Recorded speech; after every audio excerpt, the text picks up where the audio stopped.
Juan capítulo 1, versículos 19 al 34. Yo quiero hablar en esta mañana de dos testimonios acerca de la identidad de Cristo. Dos testimonios acerca de la identidad de Cristo. Y quiero que veamos a Cristo cómo es presentado de acuerdo a estas dos, o de acuerdo a estos testimonios que nosotros vamos a ver aquí.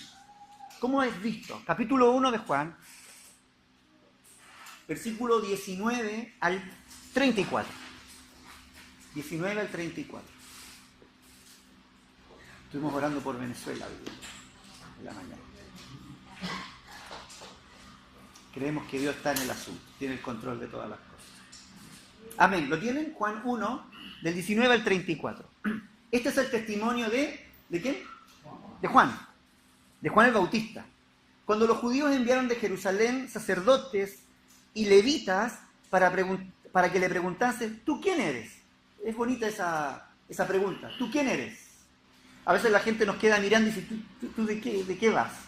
¿Quién eres? ¿De qué estás hecho? ¿Por qué eres así? ¿Por qué actúas de esta manera? Oye, tú siempre te veo alegre, a ti no te veo triste. Bueno, y si te veo triste se te pasa rápido. No te veo amargado, no te veo iracundo. ¿Por qué? Es interesante eso, ¿no? ¿Tú quién eres? Confesó y no negó. Si no confesó, ¿qué es lo que dijo? Yo no soy el Cristo. Qué bueno cuando la gente tiene una identidad clara de lo que es, pero también de lo que no es. Aquí no está diciendo lo que es. Lo primero que él dice es lo que no es. Él no es el Cristo. Y le preguntaron, ¿qué pues? ¿Eres tú Elías? No, dijo él, no soy. ¿Eres tú el profeta? Respondió, tampoco, no. Le dijeron, pues, ¿quién eres? Para que demos respuesta a los que nos enviaron. ¿Qué dices de ti mismo? Dijo, yo simplemente, o yo soy la voz de uno que clama en el desierto, enderezad el camino del Señor, como dijo el profeta Isaías. Y los que habían sido enviados eran de los fariseos. Y le preguntaron y le dijeron, ¿por qué pues bautizas si tú no eres el Cristo, ni Elías, ni el profeta? ¿Cuál le respondió diciendo, yo bautizo con agua, mas en medio de vosotros está uno a quien vosotros no conocéis. Este es el que viene después de mí, el que es antes de mí, del cual yo no soy digno de desatar la correa del calzado. Estas cosas sucedieron en Betábara, al otro lado del Jordán, donde Juan estaba bautizando. El siguiente día, vio Juan a Jesús que venía a él y dijo, he aquí el Cordero de Dios que quita el pecado del mundo. Este es aquel de quien yo dije, después de mí viene un varón, el cual es antes de mí, porque es primero que yo. Que habla con mucha claridad, me gustan esos juegos de palabras, ¿no? Mucha claridad. Y yo no le conocía, yo tengo subrayado eso, y yo no le conocía. Más para que fuese manifestado a Israel, por esto vine yo bautizando con agua. También dio Juan testimonio, diciendo, vi al Espíritu que descendía del cielo como paloma, y permaneció sobre él. Y yo no le conocía, y vuelve a repetirlo, y yo no le conocía.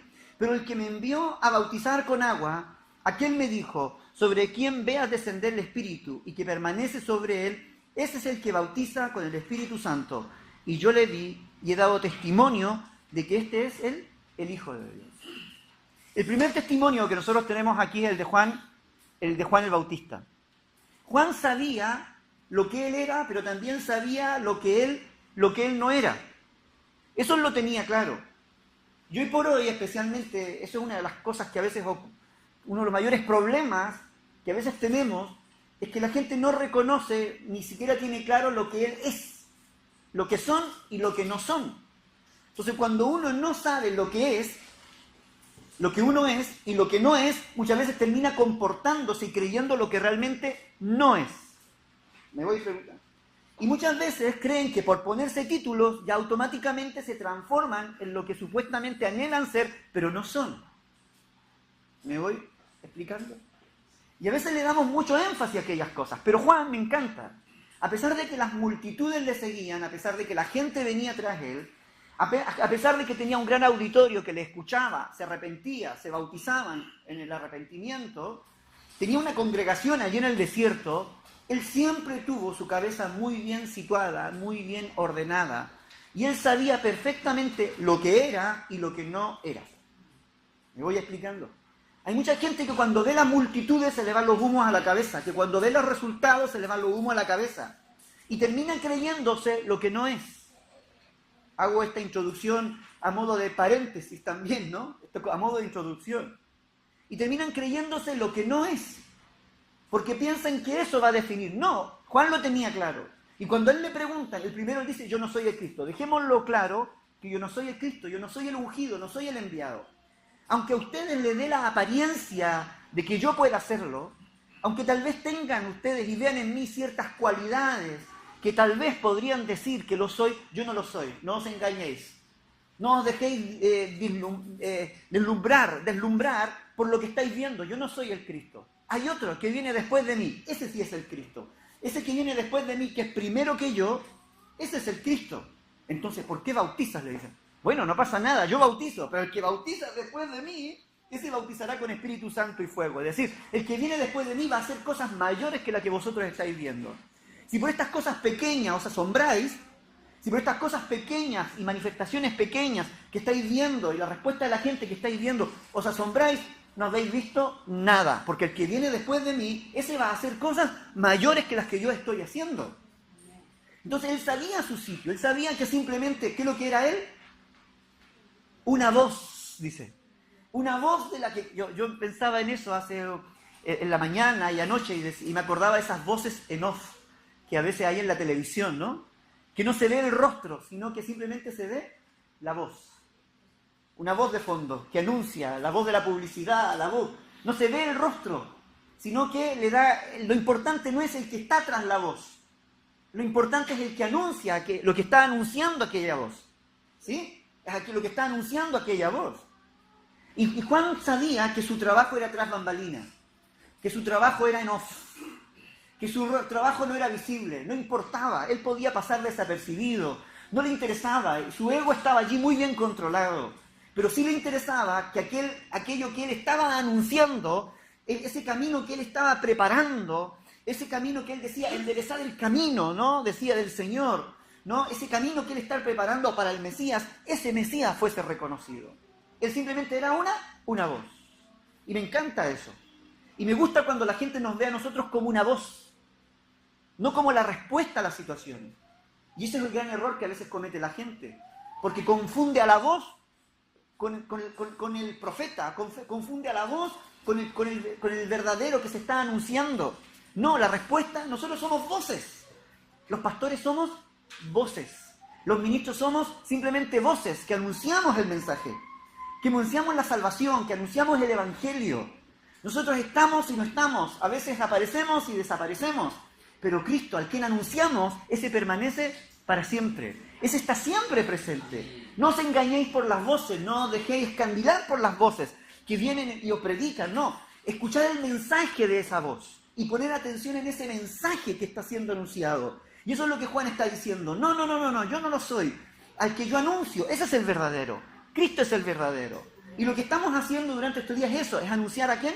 A Cristo, hablar de Cristo, porque Él es el centro. De Él sustenta todas las cosas. Él es la palabra, el origen de todas las cosas. Él es la vida, Él es la luz de lo que hablábamos el domingo pasado. Que de Él depende todo se desprende y Él lo sustenta todo. Y aún más, de Él subsisten todas las cosas.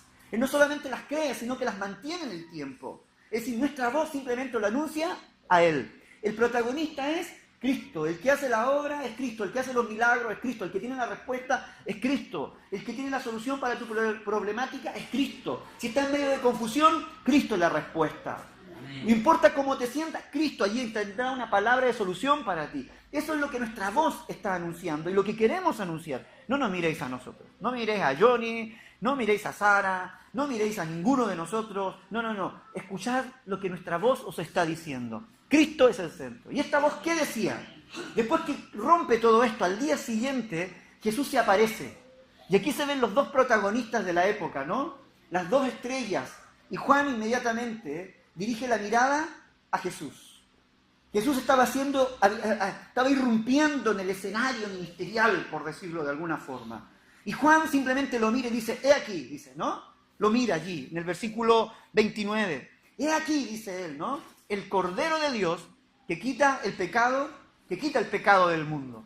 Inmediatamente él comienza y dirige la mirada hacia Jesús. Habrá una de las cosas que, no sé si os habéis dado cuenta, pero Juan repite 2 veces que él no conocía a Jesús. En el versículo 31 y en el versículo 33 dice, y yo no le conocía. Y yo no le conocía. Es extraño si eran primos. Se supone que eran primos. Entonces ese primo desaparecido, el primo famoso, que no habían tenido tal vez mayor relación. Yo dije, a ver, ¿de qué va esto? ¿De qué va esto un poco? Bueno, aquí hay 3 aspectos que es bueno tener claro. Esto aquí podríamos decir, sí, como algunos comentaristas dicen que realmente ellos no se conocían personalmente hasta el momento y que siempre se habían escuchado pero nunca habían tenido la oportunidad de conocerse. Pero bueno, independiente si se conocían o no se conocían, si como buenos primos jugaban cuando pequeños o no jugaban como pequeños, si como familia tenían o no tenían relación, me da igual. Para el caso da igual, porque Juan dice, yo no lo conocía. Hay un aspecto de Jesús que él no conocía. Y es así, porque nosotros podemos conocer, relacionarnos con las personas, pero nunca llegar a conocerlas. Aunque seamos familia, muchas veces no llegamos a conocerlas. Pero el conocer a Cristo, esto a mí me muestra que pasa a otra dimensión. A lo que Juan se refiere, que no le conoce, está hablando al menos de 3 dimensiones. Él no había tenido una experiencia personal con Cristo hasta el momento como la que estaba teniendo, como la que había tenido un día antes o un par de días antes, con el bautismo. Porque el conocimiento, cuando Juan llega a conocerlo y a reconocerlo, es cuando él ve venir el Espíritu Santo, lo bautiza y luego viene el Espíritu Santo sobre él. Y ahí se acuerda de lo que Dios le había dicho, ¿no? De que sobre quien él viese descender el Espíritu Santo y quedarse en él, ese sería el Cristo. Entonces Juan, a pesar de que a lo mejor le conocía humanamente como la familia, como el familiar, como el que tenía un llamado al ministerio, qué sé yo, pero nunca había tenido una experiencia personal con Jesús. Nunca había tenido una intimidad con Jesús. Nunca había pasado a un terreno, una experiencia más íntima. Nunca había tenido esa experiencia que todo el mundo necesita. Hay 3 áreas, 3 dimensiones que nosotros tenemos que hablar en el conocimiento. Para que tú digas que conoces a alguien o conoces a Cristo, tienes que tener una experiencia personal con Él. Tú no puedes hablar y tener una experiencia con Dios en base a lo que otros han experimentado. Tú tienes que tenerla personalmente. Es decir, mi experiencia no te sirve a ti, ya lo siento. Tú tienes que experimentarle, porque tu fe tiene que ser fundamentada en tu propia experiencia. Yo puedo tener mucha fe, claro, pero es de acuerdo a mi experiencia, y Dios me ha dado una experiencia que yo necesito para mi fe. Entonces mi fe no te va a servir a ti, yo te puedo decir, yo soy una voz que anuncio quién es Jesús, pero la fe y el conocimiento de Cristo es de acuerdo a tu experiencia. Cuando tú vives experiencias al lado de Cristo, tú tienes que decir, Señor, ¿qué quieres que aprenda? ¿O qué aspecto quieres que te conozca? ¿Qué más quieres que viva al lado tuyo? Eso en primer lugar. Segundo, toda experiencia con Cristo se adquiere, o todo conocimiento de Cristo se adquiere a través de una experiencia espiritual. No es una experiencia carnal, no es una experiencia humana, hay una experiencia espiritual, porque quien aprende en ti, o tu conocimiento no radica en la mente, no radica en lo metafísico, no, radica en el corazón, en nuestro espíritu. Es una relación de espíritu a espíritu, es donde mi alma se encuentra con el Señor, es donde mi espíritu se encuentra con Cristo, y yo entiendo que Cristo está tratando con mi espíritu. El gran problema de la gente del primer siglo, que cuando Jesús anduvo aquí en la tierra, que vino a los suyos y los suyos no le recibieron, los suyos no le recibieron porque nunca quisieron tener una experiencia espiritual con Cristo. Ni siquiera aceptaron una experiencia personal al lado de Cristo. Ellos venían plagados con su conocimiento, con su teología, con su tradición, con su legalismo. Ellos venían con todo ese background, venían con todo ese bagaje donde Cristo. Pero no estaban dispuestos a tener una relación íntima y poder verlo como lo que Él era. Su espíritu estaba cerrado. Por eso que cuando Jesús les hablaba en parábola, para ellos era hablarles en chino. No entendían nada. Absolutamente nada, porque su espíritu no estaba abierto a Cristo. Es decir, para conocer a Cristo tenemos que abrirnos espiritualmente para aceptar lo que Él tiene. Y Él siempre va a hablar a nuestro corazón. Va a hablar de nuestras necesidades, va a hablar de tus carencias, de cómo tu alma clama, de cómo tu alma le necesita, de cómo tu alma puede ser transformada. De hecho, Nicodemo, cuando se acerca a Jesús, en el capítulo 3, Jesús inmediatamente le dice, tienes que nacer de nuevo. Y le estaba hablando no de lo físico, no estaba hablando de lo carnal, le estaba hablando de su espíritu. Porque podía tener mucho conocimiento, pero su espíritu seguía envejecido, su espíritu seguía arraigado en la tradición y nunca había nacido de nuevo, nunca había experimentado el nuevo nacimiento en su espíritu.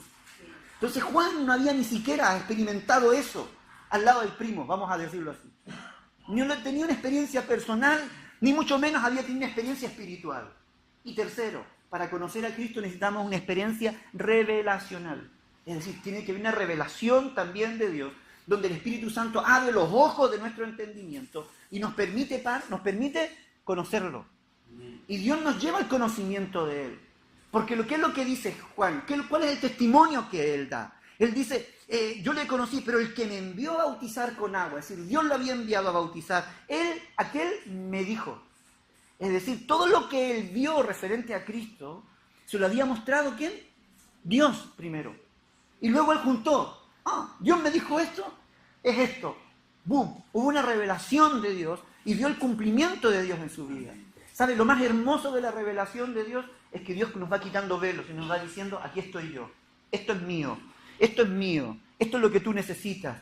Y uno va sabiendo en su espíritu, en su alma, que lo que es de Dios. Dios va viendo los ojos y va diciendo, estás equivocado, tú necesitas de mí. Y uno va sintiendo esa necesidad, esa verdadera necesidad de estar en comunión con el Señor, de poder conocerle realmente. Entonces necesitamos que Dios abra también los ojos del entendimiento.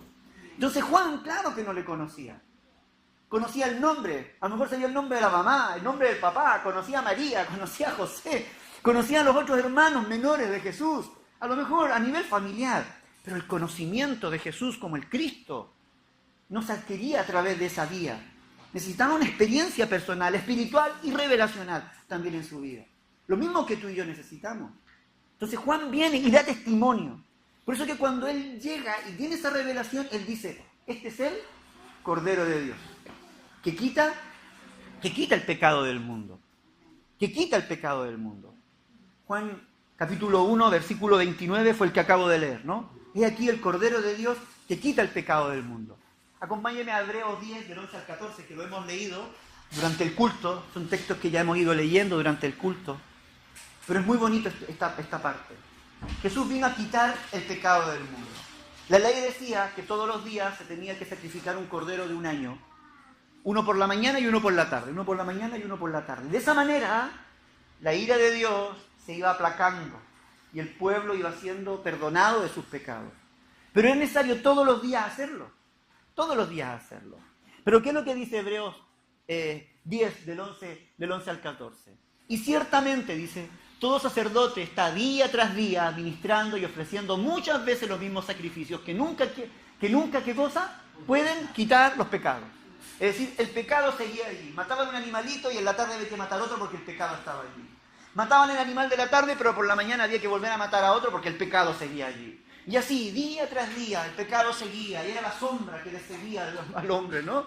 El estigma, la marca, ahí estaba el pecado, lo podían quitar, era una mancha, ¿no? Algunos dicen que es como una mancha que no se puede quitar de la ropa, y por mucho que se le eche detergente, y por mucho que se esforzaban, no podía, día tras día. Pero, dice, me gusta esos pero, porque marca un antes y un después. Pero Cristo, habiendo ofrecido una vez para siempre un solo sacrificio por los pecados, se ha sentado a la diestra del Padre, de ahí en adelante esperando a que sus enemigos sean puestos por estrado de sus pies, porque con una sola ofrenda hizo perfecto para siempre a los santificados. Es decir, lo que no hicieron los sacerdotes, lo que no pudieron lograr, todo, Cristo lo hizo con un solo sacrificio. Él vino ¿a qué? A quitar el pecado. Diga conmigo, a quitar el pecado. La palabra quitar es extirpar, es como cuando te cortan los, ¿cómo se llama el apéndice, ¿no? O te extraen allí un tumor que es cancerígeno o peligroso, te lo quitan de una vez y ya no vuelve a molestar nunca más, no quedan huellas. Esa es la idea de ese texto. Jesús vino para quitar el pecado, pero al final, ¿con qué fin? Para siempre a los santificados. Aquí hay una cosa interesante. Jesús quita, el sacrificio de Cristo es completo, en primer lugar, porque solamente el sacrificio de Cristo nos santifica para poder servir al Señor. No son los sacrificios humanos. Hasta antes eran los sacrificios humanos. Es cuando hablamos nosotros de la salvación por obra, ¿no?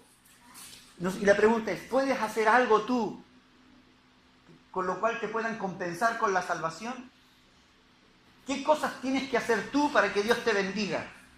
Y ese es uno de los grandes misterios. Si todo lo ha hecho Cristo.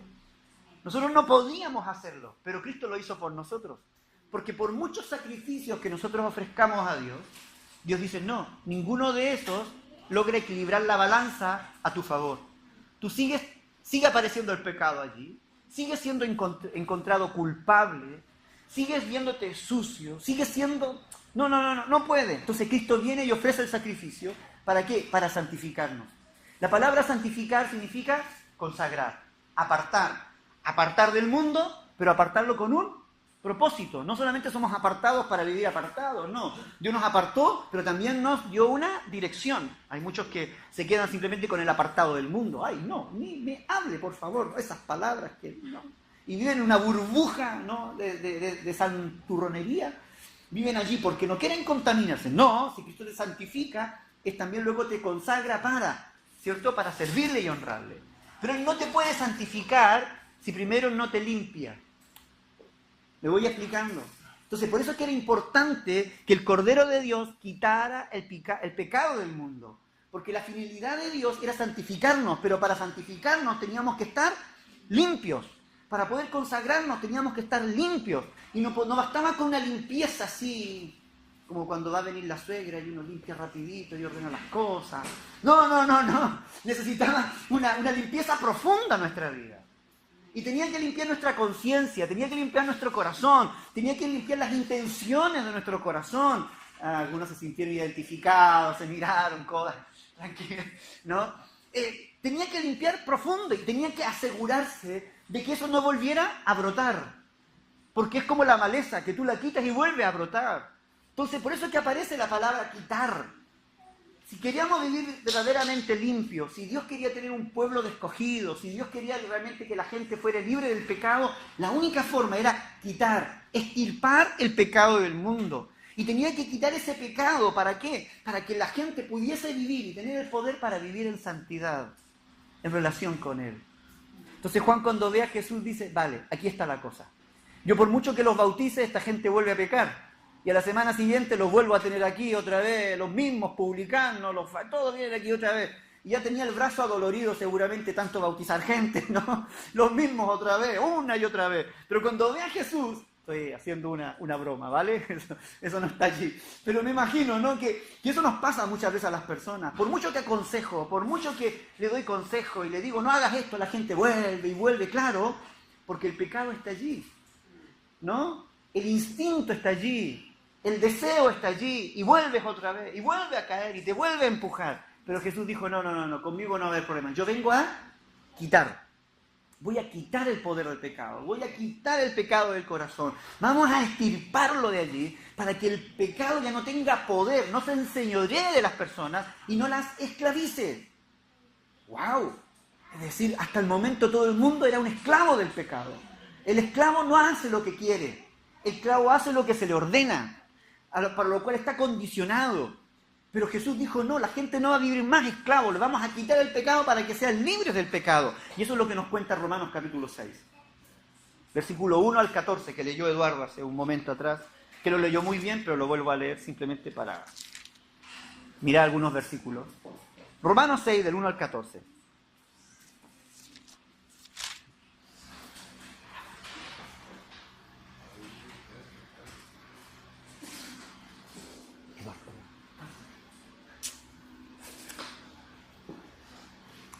Tengo secretaria personal. Del 1 al 14. Mire, comienza este capítulo con una pregunta, ¿no? ¿Qué diremos? ¿Perseveraremos en el pecado para que la gracia abunde? Es decir, el problema del pecado, algunos todavía lo estaban viviendo.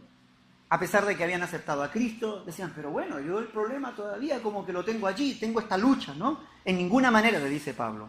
Porque los que hemos muerto, ¿cómo dice? Hemos muerto al pecado. Madre mía, ¿no?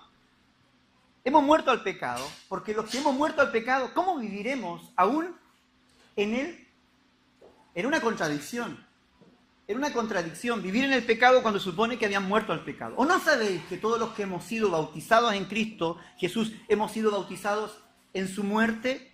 Porque somos sepultados juntamente con Él para muerte por el bautismo, a fin de que como Cristo resucitó de los muertos por la gloria del Padre, así también nosotros andemos en vida nueva.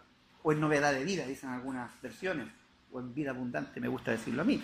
Porque si fuimos plantados juntamente con Él en la semejanza de su muerte, así también lo seremos en la de su resurrección. Sabiendo esto, que nuestro viejo hombre fue crucificado con Él, para que el cuerpo del pecado sea destruido. ¿Vale? Ojo a esas palabritas que son importantes, a fin de que no sirvamos más al pecado. Porque el que ha muerto ha sido justificado del pecado. Y si morimos con Cristo, creemos que también viviremos con Él. Sabiendo que Cristo, habiendo resucitado de los muertos, ya no muere, la muerte no se enseñoreará más de Él. Porque en cuanto murió, al pecado murió una vez por todos. Mas en cuanto vive, para Dios vive. Así también vosotros consideraos como muertos al pecado, pero vivos para Dios en Cristo Jesús, Señor nuestro. No reine, pues, el pecado en vuestro cuerpo mortal, de modo que lo obedezcáis en sus concupiscencias. Ni tampoco presentéis vuestros miembros al pecado como instrumentos de iniquidad, sino que presentaos vosotros mismos a Dios como vivos de entre los muertos, y vuestros miembros a Dios como instrumentos de justicia, porque el pecado, ¿qué dice? No se enseñoreará de vosotros, pues no estáis bajo la ley, sino bajo la gracia. 2 versículos más, el 22 y el 23 de ahí mismo. Más ahora, y esto yo lo tengo aquí subrayado, que habéis sido liberados del pecado. ¿Y hechos qué cosa? Siervos de Dios. Mire el que está al lado y dígale, ¿tú ya has sido liberado del pecado? Díselo en italiano porque no te das cuenta. Otra vez, dígale. ¿Habéis sido liberados del pecado? Dile. Ahora eres un siervo de Dios. Dígaselo, pero dígaselo así, con cara de que eres un siervo, una sierva de Dios. Habéis sido liberados del pecado. Perfecto. Me voy a explicar. Ahora la palabra siervo allí está diciendo, ahora tú eres esclavo de Dios. Porque está narrando toda una condición de esclavitud de la cual ellos fueron liberados. Antes eran siervos del pecado y por ende esclavos del pecado y esclavos de Satanás, que es el Señor. En cambio dice, yo te liberé de esa esclavitud para que ahora seas mi siervo, para que ahora seas mi esclavo. Entonces, si tú eres libre del pecado, porque Cristo quitó el pecado del mundo, el Cordero de Dios vino a quitar el pecado del mundo, entonces para que tú ahora seas un esclavo de Dios, no para que te sirvas a ti mismo. Y sigue añadiendo, tenéis en vuestro fruto la santificación y como fin la vida eterna. Claro, porque la paga, es decir, las consecuencias primero de ser libre del pecado es la santificación y la vida eterna, pero la paga del pecado, ¿qué es lo que es? La muerte. Si tú vives esclavo del pecado, vas a ir a la muerte. Vas a ir muriendo, vas a sentir cómo tu vida se muere. Se mueren los sueños, se mueren las fuerzas, se mueren las esperanzas, se muere la fe, se muere todo lo que está alrededor. Tú puedes ver hogares con dinero, pero muertos. Puedes ver hijos muy bien vestidos, pero muertos. Puede haber relaciones muy bonitas, pero muertas. Porque no tienen vida, no tienen más sentido que los contratos que están allí de por medio. Pero en cambio, cuando está Cristo, eso tiene vida. Lo que hablábamos el otro día, toda la creación era hermosa, pero le faltaba la vida. La creación sin vida es algo artificial, son como las flores de plástico que venden en los chinos, ¿no? ¿Quién tiene flores? No. Están como eso, ¿no? Son muy bonitas, perfectas, no se marchitan, te ahorras de echarle agua y todo, pero son artificiales. Lo mismo pasa. Cuando no está Cristo presente, viene la muerte, la vida es artificial, las vidas son artificiales. La gente puede reír, pero no hay gozo, no hay felicidad. Pueden sentirse muy fortalecidos si tú hablas con ellos, van plan chulo, que todo lo tienen controlado, pero están asustadísimos porque no saben qué pasa con ellos, dependen de un sueldo, dependen de la economía, dependen de las relaciones, están asustadísimos y usan la prepotencia para tapar sus cobardías, para tapar sus temores, para tapar sus miedos. ¿Te das cuenta? ¿Por qué? Porque la muerte es la que causa eso, la muerte debilita sus vidas, pero cuando estamos en Cristo somos todo lo opuesto. Cuando servimos a Cristo es diferente. Dice que como fin está la vida eterna, está la santificación, la consagración a Dios. Entonces, ¿qué está diciendo aquí Pablo? Por eso, hermanos, les dice en otras palabras, consideraos muertos al pecado. No dejes que el pecado controle tu vida, no dejes que el pecado, versículo 12, que el pecado reine en tu vida, no dejes que el pecado reine en tu vida. Es que yo ya no hay qué hacer con el pecado. es que yo tengo estos vicios, tengo estas debilidades, es que yo no logro superar esto, no logro superar aquello, que mi carácter, es que mi fe, ya no me aguanto, me miro al espejo. Hombre, si ya estás haciendo caso a algo que Dios ya lo ha vencido por ti.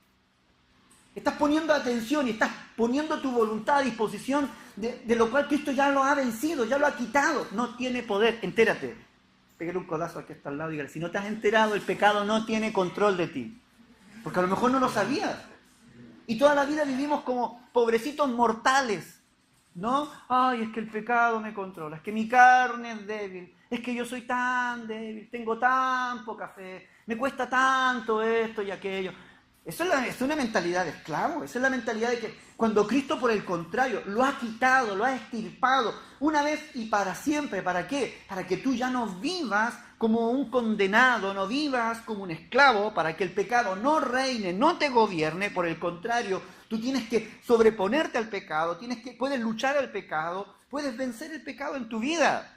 Mire lo que dice el versículo 13, para que no prestes, este es un encuentro fuertísimo, ni tampoco prestes vuestros miembros, tu cuerpo, este cuerpecito bonito que nos ha dado el Señor, bueno, no todo lo tienen tan perfecto como yo, pero aún este cuerpo, está hablando de lo físico. Te dio envidia, Eduardo, te dio envidia. Pero está hablando ahí de lo físico, porque algunos dicen, no, yo por dentro estoy bien, pero al cuerpo, ¿qué le metemos? ¿No? ¿Cómo lo tratamos? ¿O qué hacemos también con nuestros miembros? ¿Qué hacemos? En aquel entonces, para que estas filosofías medias raras enseñaban y decían, mira, mientras lo haga tu cuerpo no pasa nada. No fuiste tú, fue tu cuerpo. Porque hacían una separación entre el espíritu y el alma y el cuerpo. No, yo no pequé, fue el cuerpo, decían. Fue el cuerpo el que fornicó, fue el cuerpo el que adulteró. No, yo estoy re bien. A ver, ¿de qué vas? Decían, ¿no? Tu miembro no los puede usar como instrumentos de iniquidad. Porque también, por eso que Pablo luego le tiene que escribir a Corinto y decirle, recordad que vuestros cuerpos son templos del Espíritu Santo. ¿Cómo cuidas el templo que Dios te ha dado? ¿Cómo cuidas el templo que Dios te ha dado? Y lamentablemente a nosotros siempre nos enseñan, ¿no?, a ser respetuosos dentro del templo, vamos a decirlo así, de la infraestructura, ¿no?, de esto. Estamos en la iglesia, guarde silencio, tenga respeto, esto y aquello, ¿no? Cuando el verdadero respeto está aquí, en este templo el que tenemos que respetar y honrar, porque aquí habita el Espíritu Santo. No preste vuestros cuerpos. Versículo 22 nos daba la pauta. ¿Por qué? Porque ya habéis sido libertados. Ya habéis sido libertados. Si no te has enterado, ya has sido libre de todo pecado. Ese es el Cordero de Dios, que quita el pecado del mundo. Vino a quitarlo y Juan lo mira, lo ve y dice, madre, Él va a quitarlo, Él va a hacer la respuesta, Él trae la solución para que haya una verdadera libertad, absoluta libertad. El segundo testimonio lo tiene el apóstol Juan. Primero nos narra lo que dice Juan, el Bautista, pero luego el apóstol Juan le da otra mirada. Capítulo 1 de Juan, ahora sí, vamos al versículo 14 al 18.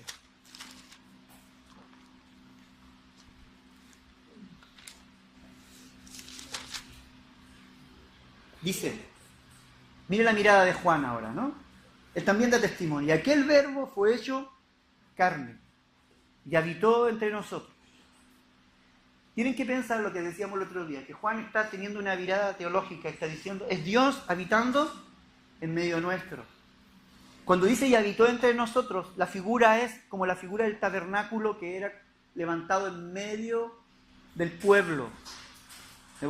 Y eso es interesante porque en un principio el tabernáculo de Moisés estaba en el centro del pueblo. Luego Dios tuvo que sacarlo del pueblo. ¿Por qué? Porque el tabernáculo representaba la presencia de Dios. Yo quiero habitar en medio de mi pueblo, dijo Dios, y construirme un tabernáculo, ahí voy a venir yo. Así que descendía la nube, descendía la presencia de Dios, hablaban con Moisés. Pero de pronto el pecado del pueblo fue tal, que fue tanta la falta de respeto, la falta de santidad, que yo digo, ¿sabes qué? Yo no puedo seguir viviendo ahí al medio del pueblo. Mejor sácame afuerita y que el pueblo salga ahora a estar conmigo. Claro, porque el pueblo no estuvo a la altura también de lo que Dios quería para ellos. Y no tiene que ver por un tema de que Dios no pudiese, era que si Dios seguía viviendo en medio del pueblo, el pueblo podía morir entero. El pueblo iba a perecer a causa de la santidad de Dios. Es fuerte, ¿eh? Es fuerte.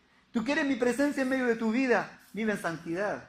Para eso Dios quita el pecado del mundo ahora en el Nuevo Testamento, para poder habitar en el corazón nuestro. Y si no estamos a la altura, su presencia se aleja, se distancia por nuestro bien. Porque a Dios no le afecta, Dios sigue siendo santo, santo, santo, sigue siendo Señor, Señor, Señor, Dios, Dios, Dios. Él sigue siendo lo que Él es.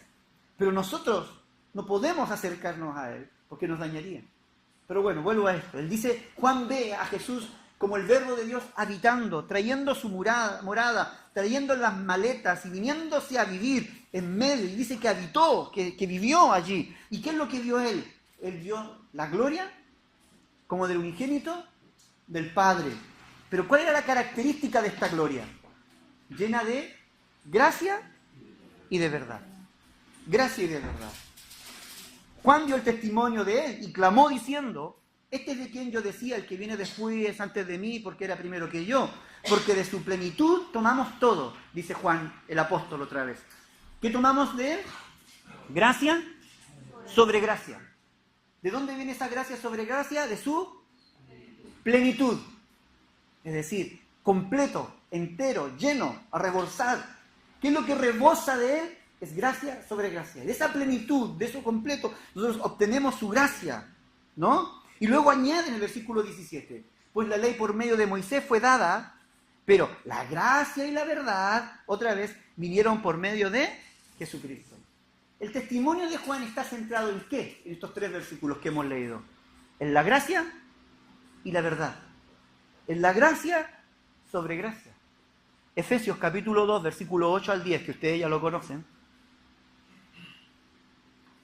Porque por gracia soy salvo. ¿Sabe? Acompáñenme un poquito en esto. Juan venía mirando y decía, ¿quién es Jesús? Jesús es la palabra que creó el universo. Después que la creó, le dio vida al universo. Jesús es la luz que sustenta a todos los hombres. Las tinieblas no pueden resplandecer. Y estaba describiendo al Jesús glorioso.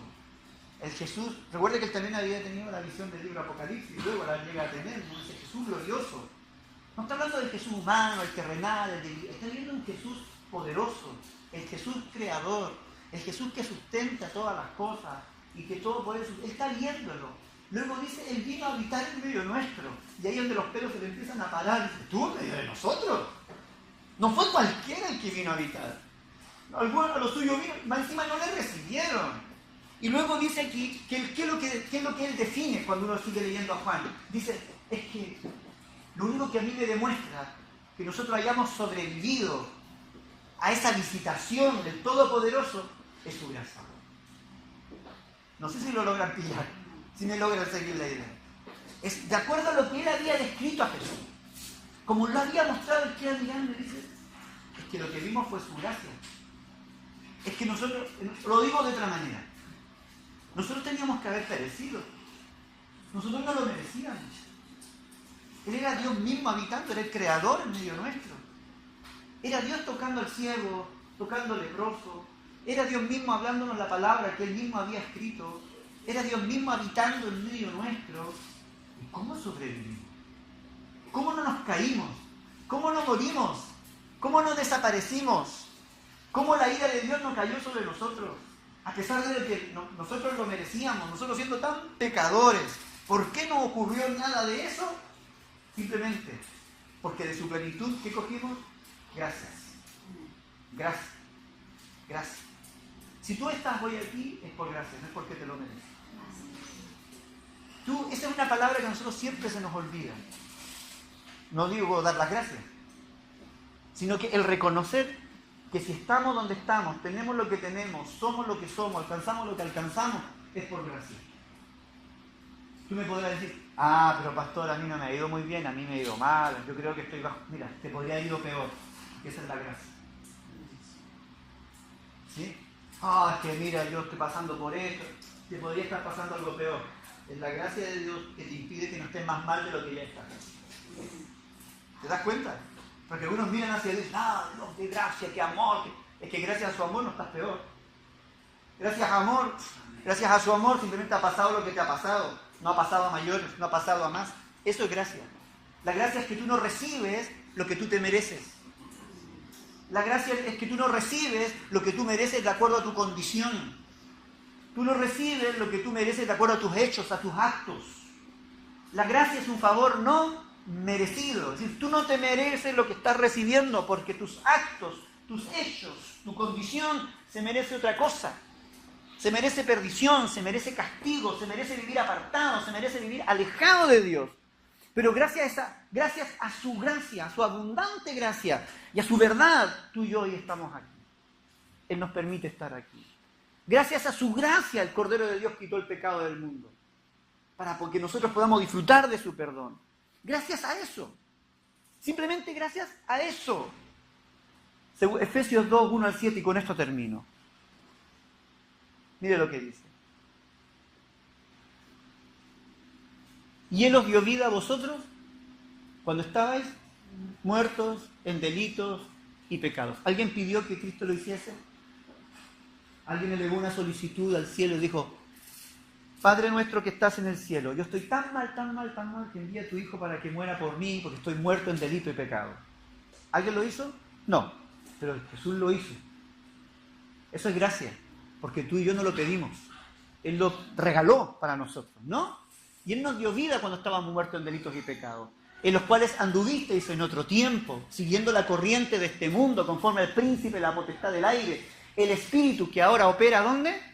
En los hijos de desobediencia, ¿vale? No voy a entrar a explicar esto, pero ahí lo dejo, ¿no? Entre los cuales también todos nosotros vivimos en otro tiempo, los deseos de nuestra carne, esclavos de los deseos de la carne, haciendo la voluntad de la carne y de los pensamientos, y éramos por naturaleza hijos ¿de qué? De la ira de Dios estaba sobre nosotros, lo mismo que los demás, pero Dios, ¿cómo es Dios?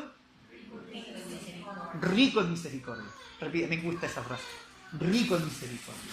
Dios no tiene misericordia, Dios es rico en misericordia. Rascas a Dios y encuentras misericordia. Por donde lo mires ves misericordia. Todas sus acciones son de misericordia. Todo lo que Él hace es misericordia. Por su gran amor con que nos amó, aun estando nosotros muertos en pecado, dice que nos dio vida juntamente con Cristo, porque por gracia somos salvos. Y juntamente con Él nos resucitó. Y asimismo, ¿qué más? Nos hizo sentar en los lugares celestiales con Cristo Jesús. Es decir, nos sacó de la porquería y nos sentó en la gloria de Dios. Simplemente por gracia, por misericordia. Porque tú y yo merecíamos seguir atrapados, esclavos del pecado, viviendo en la miseria y en la porquería de este mundo. Pero Cristo nos saca de eso, nos limpia y nos sienta con Él. Todo por gracia. Tú no has hecho nada, ni yo he hecho nada. Simplemente hemos tenido que creer en Jesús, aceptarlo, aceptar ese regalo. Nunca pienses, eso es lo que Juan quiere decir. Gracias. Vimos su gloria como el unigénito del Padre, pero luego dice, lleno de gracia. El último, uno de los que vio la gloria, dijo, miserable de mí, soy hombre muerto porque habito en pueblo de labios inmundos. Aquí me voy a morir, dice, no, sintió morirse frente a la presencia de Dios. O mismo Juan, el apóstol Juan, cuando ve la gloria de Dios en Apocalipsis, dice que cae postrado allí hasta que Jesús tiene que poner la palmada en la mano, su palmada en el hombro y decirle, no temas, tranquilo, no temas. Yo soy el que estuve muerto y ahora vivo, y empieza, no temas. Tú y yo no tenemos ni idea a veces. Y tal vez estoy hablando como en abstracto, pero te aseguro que frente a su presencia, muchos de nosotros no quedaríamos indiferentes y no seríamos tan arrogantes. Correrían nuestras lágrimas, nos llenaríamos de espanto, de temor, simplemente lloraríamos.